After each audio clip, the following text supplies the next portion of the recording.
Karon kay 1 million followers naman tamaong mag-celebrate pod ta pero wala pa may sweldo kay nahurot naman ang sweldo atong last sweldo. Maong kini lang sa among lutoon. Sa mga wala kay lamaw di ay ni ang calamaris. Tirada nato karon kay murag medyo init man ang panahon. Namalitra di ay kog 2 ka kilo diri na nokos kay mao ni akong lutoon. Mao di ay ni among negosyo guys calamaris pero wala mitinda karon kay Sabado Lunes pa mi mamaligya. Ako raning hugasan human limpyohan. Mao raning negosyohan na kuti pod kaayo limpyohan guys kay og dili nimo ni tarungon og limpyo manimaho man pud ning langsa. Imo haranang tanggalon ang mata og ngipon og kanang panit niya og iyahang hugaw sa sulod. Unya hiwaon dayon ginagmay amuwa raning gitabangan sa akong asawa og limpyo para madali. Og naa mo'y balak magnegosyo. Ani guys kinahanglan ta sa inyong oras og pasensya kay og wala ka ana ayaw na lang. Pagkahuman gimarinit rana na mo og gibutangan og pangpalasa. Umulan rani siya og mga pila ka minuto og limon og sterilized na gatas. Paghuman hugasan dayon timplahan. Magandam lang kag powder diri na harina. Bitaw mga paps no. Wala jud ko magdahom nga maabot ta diring dapita medyo layo-layo na jud atong followers karon. Pero akong kahimtang karon lisod gihapon. Pero makakaon lang gihapon katulo sa isa ka adlaw. Usahay mahinubra pa man noon kay mamainit pa man.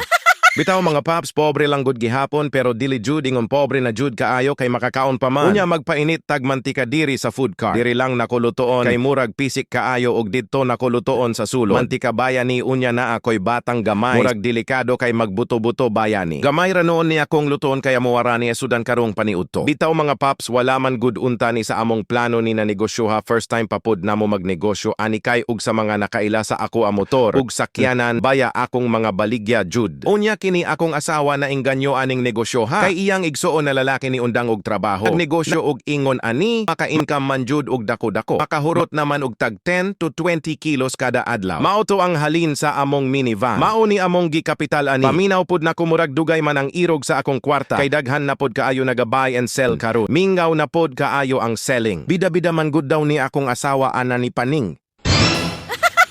Og karon naluto na mao na ni siya mga paps. Hastang lamia. Unya andaman dayon sa atong lami kaayo na sausawan na perting halanga. Tilawan sa nato biyogon sayla sa judpud. Tuslo dayon nato sa halang na suka. Hastang lamia hurot na pud ang bahaw nato ani karon. Ug makatilaw lang ka ani mga paps sa among baligya. Makaingon jud kag dili na ko mokaon sa Jollibee layo raman kaayong lasa. Mura magnokos.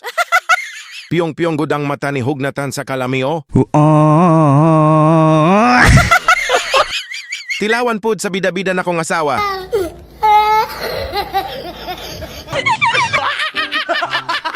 Dilipod palupig akong bata o hastang lamia daw murag nokos. Bitaw mga paps, daghan kaayong salamat sa suporta 1 million followers nata.